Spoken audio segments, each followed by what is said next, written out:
to come over and join the Democrats and overturn this radical assault on science and healthcare in America. But I want to close with this thought, because the people you see in front of you today, these are the people who are fighting the viruses that threaten the American people. They're fighting the bird flu, which is starting to be out of control across the country. But fascism is a virus too, okay? Fascism is a virus too, and the people who are out here fighting in sub-freezing temperatures, they are the antibodies. We are the antibodies. And my friends, a rally a day keeps the fascists away, okay? And we are going to spread these rallies not just all over Washington, D.C., in front of the federal departments and agencies that are being attacked, and not just all over the state capitals where people have been meeting, but all over America. We are going to build up massive herd immunity to the fascists in America. That's what we're going to do. 10 million people in the street. So, 10 million. well, I'd like to, let's see, do I get to introduce Glenn or no? Somebody else? You introduce him? All right, then I leave you with my chant. Did you like it? Hey, hey, RFK. It's off the FDA. Hey, hey, RFK. Hey, RFK, hands off the FDA. All right. Yeah. When we fight, We win. when we fight, We win. All right. Excellent. Now, next to the stage, Congressman Glenn Ivey, representative of Maryland's 4th District and champion of healthcare everywhere. All right. How's everybody doing? UAW, are you doing all right? All right. NIH, are you doing all right? All right, we got to keep fighting on this. You know, it's a scary day.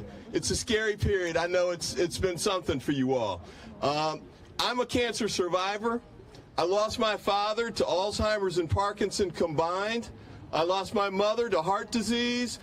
The things that you all are doing, the research that you're doing is making a difference. We're all counting on you to continue to have a chance to work.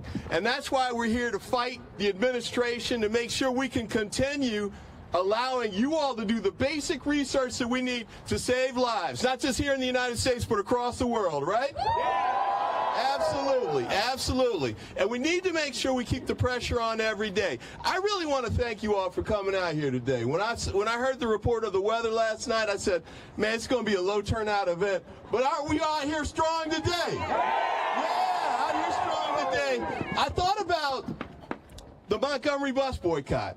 They marched day after day through the winter, all the way to work and back.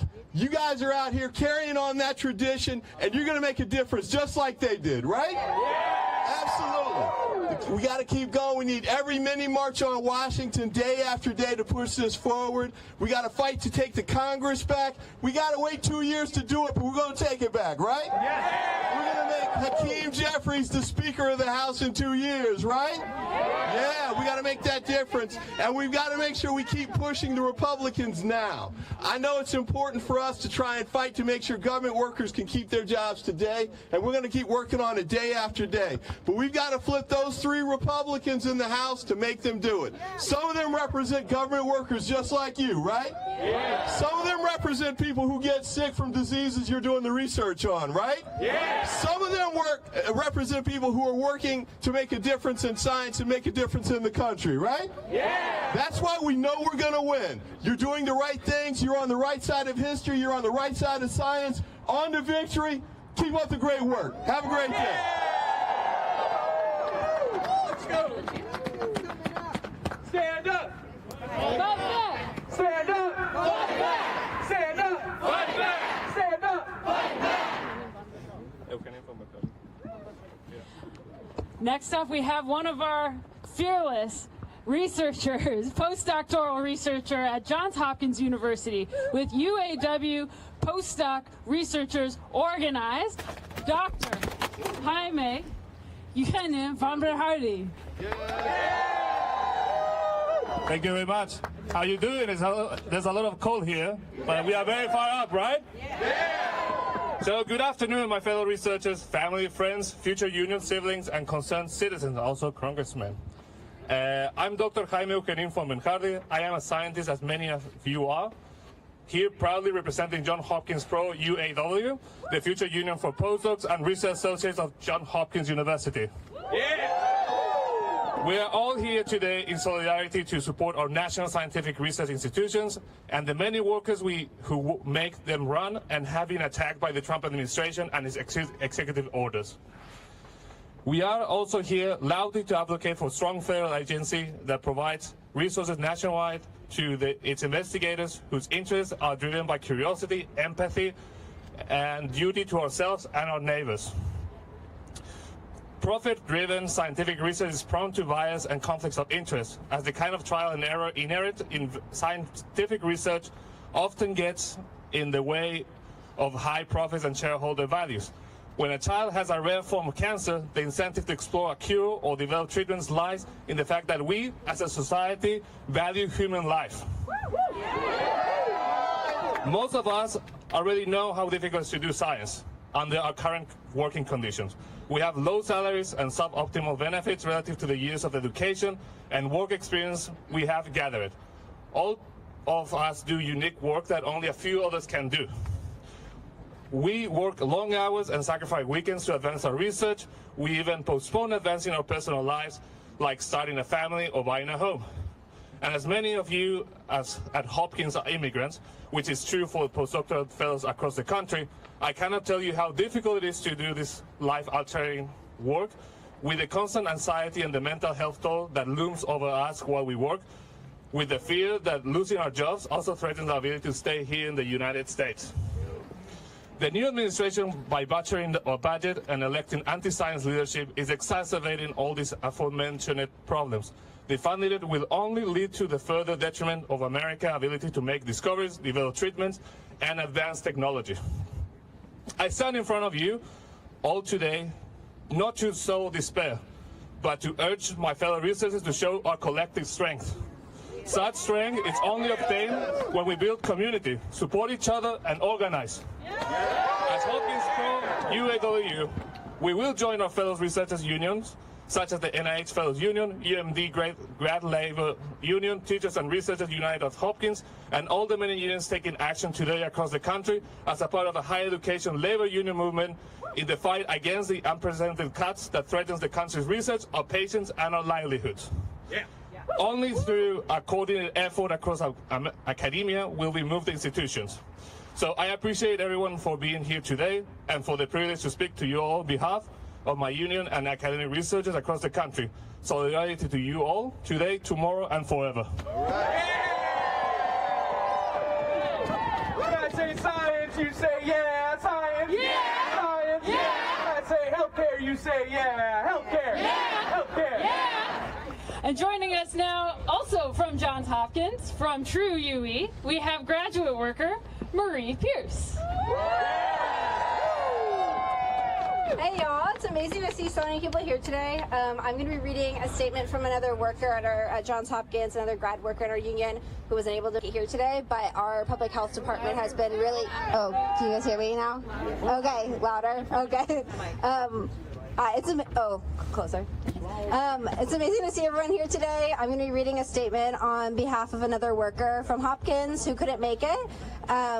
We have had really massive impacts on our public health department as well as everyone who does biomedical research at Hopkins. So, in the flurry and fervor that's happened in the wake of the executive orders that have attacked the NIH's ability to scientifically evaluate and fund research, what I think has been missed is the fundamentally human costs that these cuts present. The vast majority of news articles I've seen, both in defense of the current administration and the DOE's attempt to cut costs to maximize efficiency, and many of the responses criticizing those cuts have primarily spoken in purely numeric terms of the dollar amount saved, percentages, and deficits that will be incurred. I think any amount of public support for these cuts and limitations on life-changing and life-saving research, and make no mistake, that is what the NIH funds, is in part our failure as researchers to communicate to the public what federal funding truly allows us to do. So I want to talk to you today not in terms of dollars, but in terms of the human cost that will occur should the NIH's ability to effectively process, evaluate, and fund research is impeded by unnecessary and unjustified restrictions. The NIH's total operating budget makes up less than 1% of the total federal budget every year, but that impact on saving and improving human life is immeasurable. At Hopkins alone, these executive orders threaten to jeopardize roughly 600 current and ongoing clinical trials in cancer, pediatrics, children's health, heart and vascular studies, and the aging brain, among many others. The care, treatments, and medical breakthroughs these trials offer are not overhead or excess spending costs, but offer a hope and scientific progress to families in their greatest need. The consequences of cuts to NIH and public health research have not only direct effects but also indirect effects on the state-run programs, because states must now determine how to make up budget deficits as allocations to state public health programs are also beginning to dry up, which is ironic from an administration that claims to be prioritizing states' rights. In Maryland, these cuts to federal funding have resulted in the state government being forced to consider ending key services for individuals battling addiction that are necessary to staunch the fourth wave of the opioid epidemic. The rapid shift to a ban on DEI measures presents a moral, ethical, and scientific cost to research. These executive orders against wokeness have resulted in clinical care disruptions. Studies that explore pregnancy and maternal health outcomes for pregnant people have been shuttered. Emerging areas of research are being stunted at their nascency as pre- and postdoctoral grants are being canceled. At Hopkins, there are currently 81 doctoral workers whose dissertations are being funded through F-31 grants, 34 of which are F-31Ds. The evaluation criteria and scientific merit for F-31Ds are identical to F-31s. The sole difference between the two is that an F-31D specifically supports training for individuals from underrepresented backgrounds in the biomedical sciences. These 34 doctoral workers and their commitments to the communities they serve as researchers and clinicians are threatened by this administration's cuts, not because their research is not scientifically rigorous or worthy, but solely because this administration believes they are not worthy. Workers who thought they had secured external funding and were planning on defending their dissertations by May 2026 are now being told they must finish by this August or leave their programs. This is not only appalling because these disruptions are placing doctoral workers' dissertations at risk, but also presents a bioethical problem. By stopping funding mid-grant, this administration is forcing researchers to renege on research commitments made to already underserved communities, a serious breach of trust. This threatens to undo decades' worth of work to rebuild trust in vulnerable and marginalized communities that were historically taken advantage of in biomedical research. Violating this tenuous trust has been built by defunding virtually all grants to the National Institute on Minority Health and Health Disparities will set health research back decades. Moreover, this administration is doing so under the guise that we should be studying all populations equally for all problems, which is neither scientifically reasonable nor economically efficient. Not all populations are at the same risk for the same outcomes. Why would or should we allocate resources to studying or trying to prevent the spread of HIV amongst elderly white women when the risk of HIV transmission is virtually zero? Or why would we study pregnancy outcomes in straight men? Or what is the point of studying the efficacy of novel prostate cancer in females?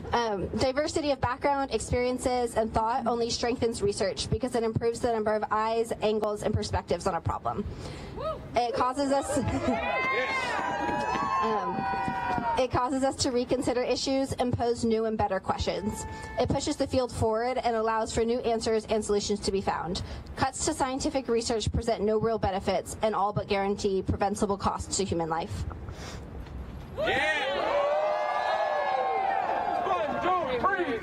Fund, don't freeze! Fund, don't freeze! Fund, don't freeze! Fund, don't freeze! Fund, don't freeze! Fund, don't freeze! All right. Yeah! Next up, we have Kaylin Price. She is a neuroscience graduate worker at the newly formed George Washington University, too. George Washington University Grad Workers United. Yeah! Part of SEIU Local 500.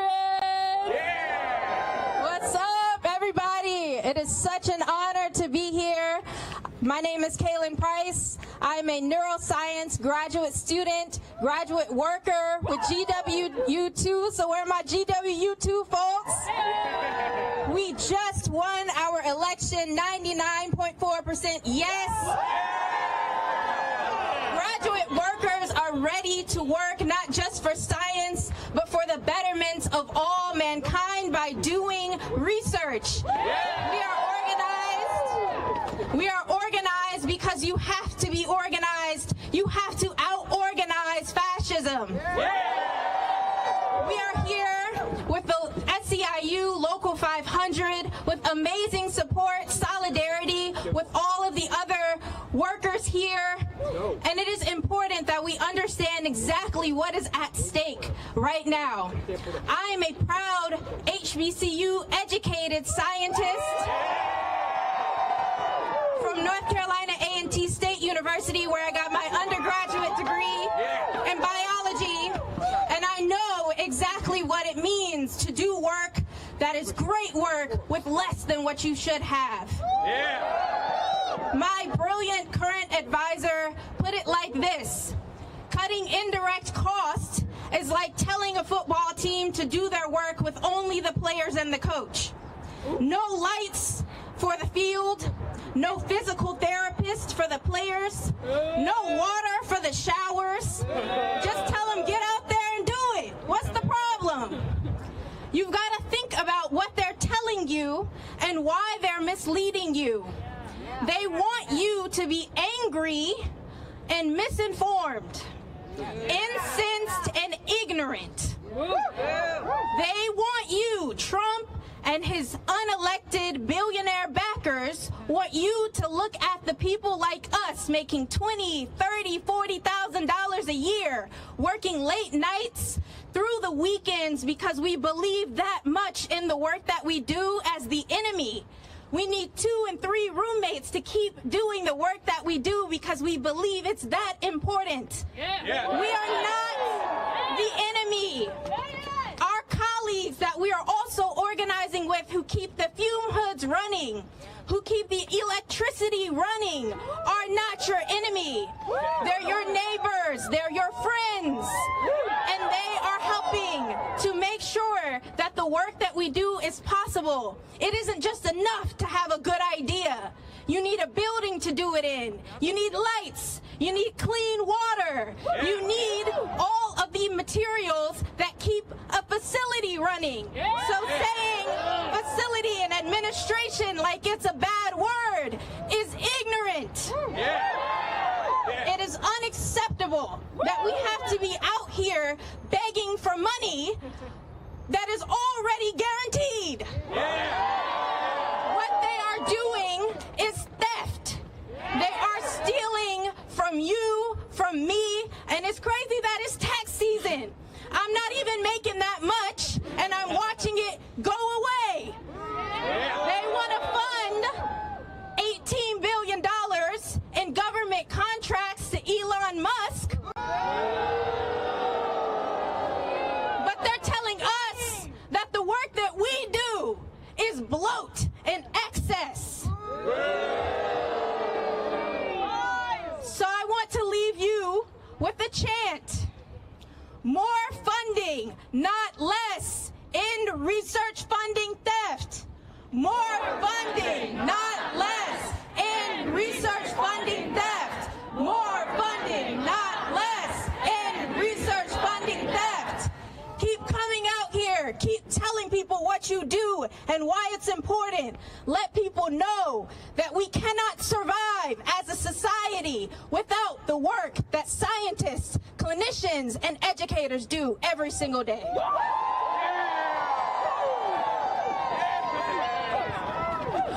All right, all right. All right, and now we have heard from some of our workers here at NIH, down the street at George Washington University, up in Baltimore at Johns Hopkins. And now we will hear from Senator of our great state of Maryland, a champion for higher education and for labor, Senator Chris Van Hollen. Thank you, great patriots all. Are we going to shut down the illegal Elon Musk takeover of the government? You bet we are. We're going to fight this in the courts. We're going to fight this in the Congress, and there can be no business as usual in the Congress. And we're going to fight this in gatherings like this all over the country, because we need to shut down this illegal operation. I want to thank all of you. All of you are dedicated to protecting the public health. All of you are dedicated to making sure that we do the medical research that saves lives. And there's no sugarcoating this. These cuts will kill more Americans. When you conduct research into cancer, into diabetes, into Alzheimer's, into heart disease, and into all the other diseases that plague American families, you are saving lives. And taking that away will result in more Americans dying early and more American suffering. Are we going to let that happen? No! Hell no! So what is this all about? What is this all about? It is about the great betrayal by Donald Trump. Look, on the campaign trail, what did he say he would do? He said he was going to cut prices. He said he was going to look out for working people. But as soon as he was sworn in, he began that great betrayal. He ended up slashing important services like medical research that help every American family to make way for and pay for what the next step they're going to take is, which is tax cuts for very wealthy Americans at the expense of everybody else. Are we going to let that happen? And who did he bring in to do his dirty work? Elon Musk. Elon Musk. So this is the most corrupt bargain in American history. Elon Musk spent $280 million to elect Donald Trump. And Donald Trump turned around and gave the keys to federal agencies to Elon Musk. And make no mistake, and you know this has nothing to do with greater government efficiency. Nothing. This has everything to do to taking over the reins of government, to serve the already powerful, and to slash public services that help every American, to make more room for tax cuts for Elon Musk. That is what this corrupt bargain is all about. Are we going to shut it down? Yeah! We're going to shut it down because we're going to get the story out there to every American. They, as you said, they want all of us to be quiet. They want us to just suck it up. Are we going to suck it up? No! Hell no! So what this is about is not lowering prices and not helping working people. This is about enacting Project 2025. Now, I don't know about all of you, but I dare say you do remember that when he was on the campaign trail and when he was asked about Project 2025, Donald Trump's like, I don't know what that is. Who are those people? That was the big lie. That was the big lie. And why did he pretend to know nothing about it? Because he knew how unpopular it is to enact those provisions. But that is, in fact, what they're doing. They're not doing what he said he was going to do on the campaign trail. He's enacting Project 2025, which he said he knew nothing about. And in fact, Russ Vought is the guy who co-authored Project 2025, and he is now in the cockpit of the White House when it comes to federal agencies. So are we going to shut down Project 2025? Yeah! Because, you know, if you're about creating more efficiency, you don't fire all the IGs, first of all, do you? I mean, the IGs are there to look out for waste, fraud, and abuse. So firing the IGs actually clears the way for more corruption. So we can shut down everything we can in order to make sure that we shut down the Elon Musk operation. I want to thank all of you who are doing that, because at the end of the day, you are here to save lives. We need to make sure we get it done. Thank you all very, very much for what you do.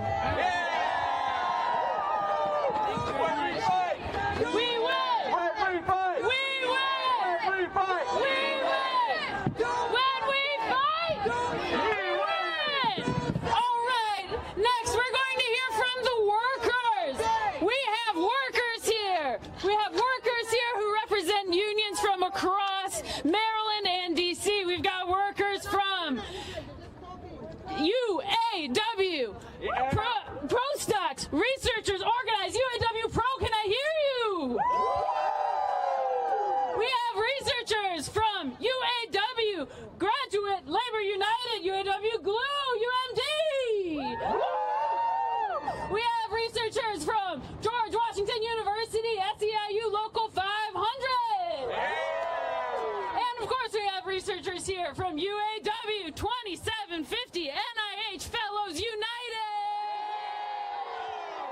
All right, worker power, scientist power, researcher power, that's what drives this. And so now we're going to hear from more of those folks. One after the other, you are going to hear story after story of how people, workers just like you and me, have been affected over the last few weeks. So here we are. Our first speaker up here, we've got Jordan Lara. Hi everyone, my name is Alexander Jordan Lara, and I am speaking here in my personal capacity. I was a member of Dr. Lawrence Tabak's lab, and I want to tell you a story about how last week aged me a year. For those of you who may not know, he was the acting director of the NIH and the longest serving deputy director in NIH's history. 10:30, Tuesday night, I got a surprise email from Dr. Tabak saying that he was to be retiring immediately. It was obvious to me and anyone who has wrinkles in their brain that he was forced into leaving the NIH. If they can force out the top NIH official, what do they plan to do with the rest of us? Don't worry, they answered that really quickly with their assault on probationary workers. In between experiments on Friday, I ran around my institute collecting people's testimonies, contact information, while trying to provide resources, guidance, and reassurance. The most productive and accomplished fellows in my institute were facing the prospect of losing their jobs, careers, and visa status, all because of the whims of some oligarchs. This week, these same workers are expected to continue as if business is usual. How can we expect people to discover cures and treatments when they're occupied discovering if they still have a job? The end of the week left me with some hope. In a lab full of scientists concerned about their co-workers' livelihood, science, and the country at large, it was clear to me that we're all in this together, just as we are today. When they come for one of us, they come for all of us. And we're here to say enough is enough. Because when we fight, we win. When we fight, we win. Thank you.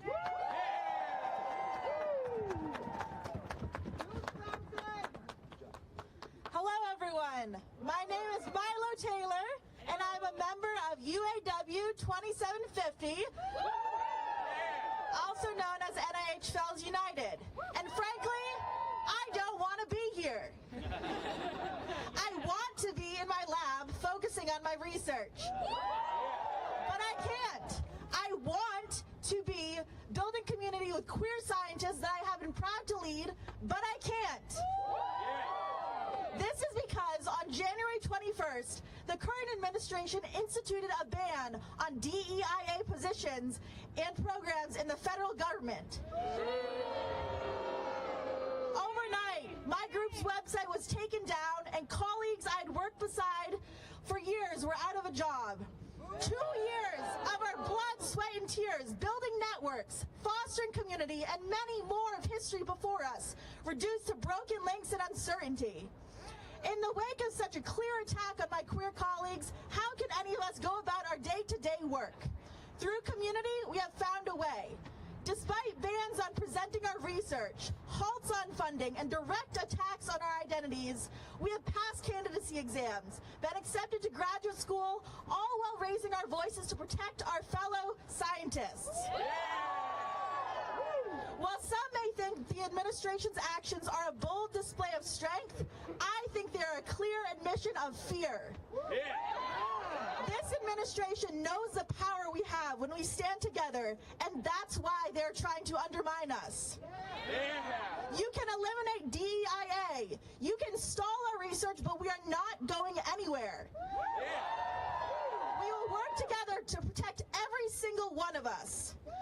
Fellow organizers, do not give them the satisfaction of succumbing to the overwhelm. Keep raising your voices. Keep excelling at what you do and remind them why they should fear our power.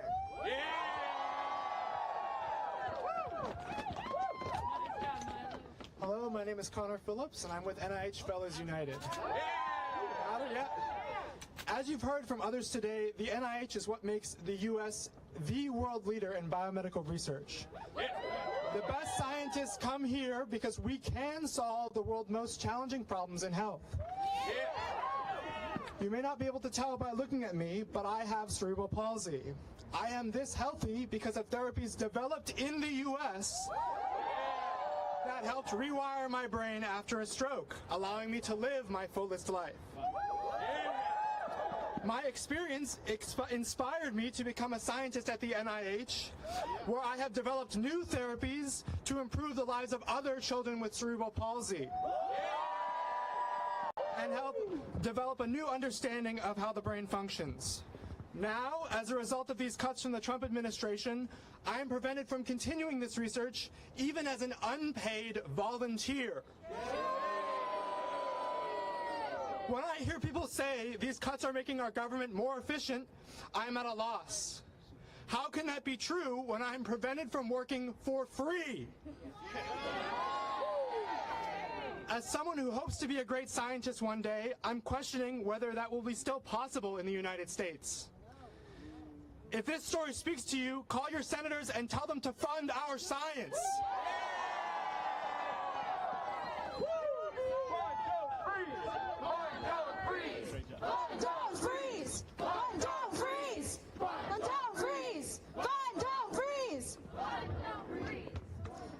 My name is Rakshita Balaji, and I'm a research fellow at the National Institutes of Health, and also a proud member of NIH Fellows United, UAW 2750. My work centers around understanding the science behind chronic pain, which afflicts about 1/4 of adults in America, with conditions ranging from migraine to arthritis to fibromyalgia.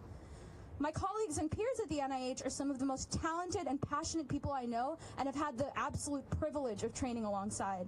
And it has been absolutely shattering to watch my community, the people I care about, suffer from this undeserved stress, confusion, and frustration brought about by executive actions that have squandered our scientific progress and uprooted our livelihoods in just 1 month since the presidential inauguration. From gutting research funding, to tearing professionals from their posts, to policing speech around equity and inclusion, this administration has punished dedicated employees from our life-saving work, causing harm that will extend into the lives of every American who seeks a better quality of life from our medical breakthroughs. As scientists, researchers, and clinicians, it is imperative that we may be able to continue our work free of this pervasive threat posed by condemnable directives that are antithetical to the missions of public health, knowledge, and justice in the United States.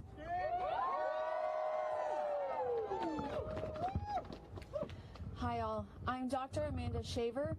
I'm an NIH NRSA supported postdoctoral fellow at Johns Hopkins University. I've been working in the fields of biology and genetics since 2006, and it's been my long-term goal to become a professor to inspire people